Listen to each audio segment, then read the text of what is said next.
Bonjour Bonjour. Marine Tondelier, la situation est compliquée et plus c'est compliqué, plus il faut des réponses simples, j'ai pas dit simplistes, donc je compte sur vous pour Défi accepté. Très bien. Hier le PS a dit nous ne demandons ni dissolution ni départ du président, nous voulons gouverner avec les communistes, avec les écologistes, sans LFI. Est-ce que c'est aussi le souhait de la chef des écologistes qui est devant moi ? Il est certain qu'Emmanuel Macron, aujourd'hui, a 3 choix. La démission, la dissolution et la cohabitation, celle qu'ont demandé les Français en votant massivement il y a maintenant un peu plus d'1 an. Et évidemment que c'est le choix de la cohabitation, c'est-à-dire d'être appelé aux responsabilités et de pouvoir vraiment enfin changer la vie des Français qui a notre préférence. Et vous voyez bien que le Parti socialiste n'a pas forcément envie de gouverner avec la France insoumise, qui elle-même n'a pas forcément envie de gouverner avec le Parti socialiste. Voilà au moins un sujet sur lequel ils sont d'accord. Donc tout va bien. Donc ce que vous souhaitez comme Olivier Faure, c'est, comment dirais-je, un gouvernement qui irait de Roussel, Fabien Roussel, de Roussel à Glucksmann avec du Tondelier dedans. C'est ça. Ça se passe pas exactement comme ça, mais enfin l'idée c'est ça, c'est un gouvernement de gauche sans LFI. Il y a donc 3 scénarios: destitution, dissolution, cohabitation. Non, et là, nous devons préparer les 3 scénarios pareils. Parlons de celui de la cohabitation pour que les choses soient claires. Ce que vous proposez, c'est un gouvernement d'écologistes, de communistes, de socialistes et de personnalités de gauche, sans membres de la France insoumise. En fait, ça ne se passe pas exactement comme ça. Le président de la République, dans la Constitution, a l'obligation de nommer une personne, normalement une du camp qui a gagné. Donc, qu'il choisisse l'un ou l'une d'entre nous pour être appelé à Matignon et pour préfigurer un gouvernement, et la personne s'y collera dans des discussions qui ne se passeront pas sur les plateaux télé et qui se passeront à la fois sur un périmètre gouvernemental, mais surtout sur des actions pour les Français. Non, mais pardon, je vous reparle du périmètre gouvernemental. Si la personne c'est pas vous qui ne décidez, Monsieur Bernstein, et c'est pas comme ça que ça se passe. Ça se passe dans des discussions qui auront lieu d'ailleurs ce matin en partie, et c'est comme ça que ça va marcher. Alors ce matin, justement, vous réunissez la gauche, il y aura qui ? Alors, il y aura en fait 2 réunions. Il y aura une première réunion, celle que nous avons convoquée, les écologistes. 2 salles, 2 ambiances. Ou peut-être ce sera la même ambiance, je vous raconterai ça en sortant. Mais en tout cas, les écologistes ont souhaité inviter tout le monde à 9h. Nous verrons bien qui est présent, qui n'est pas présent.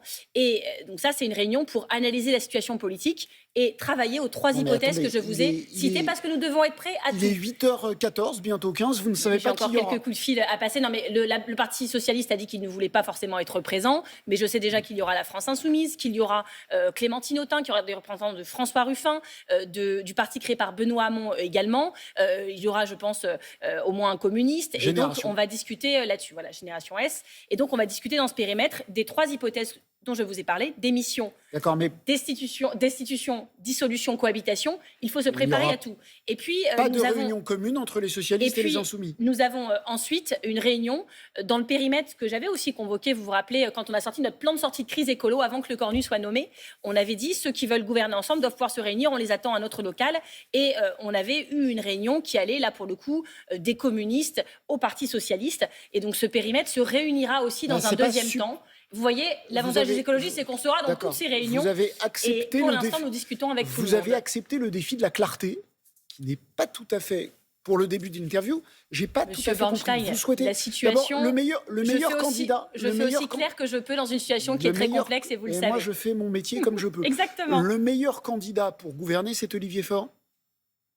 Mais Olivier Faure, s'il était appelé, j'en serais très heureuse pour lui. On en a déjà discuté encore hier soir dans les loges de TF1. Si c'est quelqu'un d'autre, ça lui ira aussi, je le sais. C'est pas nous qui décidons. On a compris que donner un nom à M. Macron ne servait à rien. Ça, c'est pas vous. Mais pardonnez-moi d'insister. Ça, vous avez raison. Moi, je suis écologiste. Je vais vous dire que les écologistes seraient un meilleur choix, évidemment. Vous avez raison. Ce n'est pas vous qui décidez. En revanche, si l'un de vous est nommé, c'est vous qui décidez, qui vous appelez au gouvernement.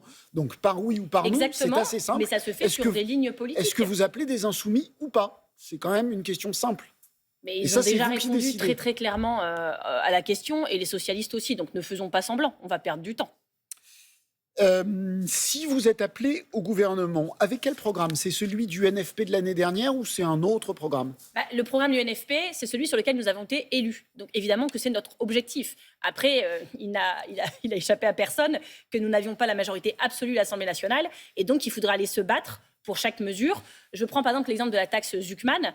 Bon, cette taxe Zuckman, elle est voulue par 86% des Français. Mais elle n'a pas de majorité au Parlement. Elle est voulue par 86% des chefs d'entreprise. Elle est voulue par 92% des électeurs Tout ça ne macronistes. fait pas une majorité au Parlement. Mais figurez-vous que cette taxe Zuckman a déjà été adoptée à l'Assemblée nationale Oui, à mais alors, l'initiative figurez-vous- d'ailleurs de Clémentine Autain et Très des bien, mais Bassas. enfin, vous savez Nous très l'avons bien fait, que nous allons le refaire. le RN s'était abstenu et que là, il est contre. Aujourd'hui, il n'y a pas de majorité. Je vous trouve très défaitiste, Monsieur Bernstein, parce Ils ont que dit qu'ils sont contre. sur une mesure que souhaitent 86% des Français, je pense qu'il sera extrêmement difficile pour les députés d'y faire échec. Ce serait incompréhensible. Il y a 9,8 millions de pauvres aujourd'hui dans ce pays, c'est un record depuis 30 ans.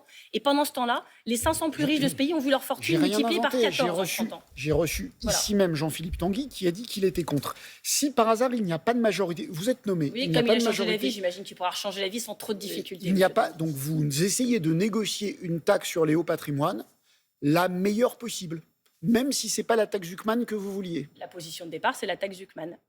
Cette Qui peut position n'a pas évoluer. bougé. On a le mérite de la cohérence et de la constance. Et puis l'Assemblée nationale va travailler. Moi, je leur fais confiance. Hier soir, Sébastien Lecornu a accepté une mission de 3 jours pour recoller les pots cassés avec les Républicains. S'il se rabiboche, et que Sébastien Lecornu reste, vous censurez. Enfin, ma question, est-ce que vous censurez tout autre gouvernement que le vôtre? Mais je pense qu'il faut arrêter le sketch à un moment. On a connu là déjà beaucoup de choses depuis un an. Mais alors là, en 24 heures, on a connu un ministre démissionnaire, Monsieur le maire, qui démissionne de sa fonction de ministre démissionnaire. On a connu Monsieur Retailleau qui invente après le soutien sans participation. Lui, il invente la participation au gouvernement sans soutien du gouvernement.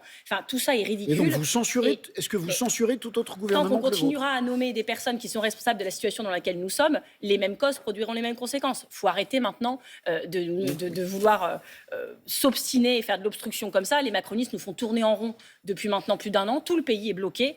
On va passer à autre chose peut-être.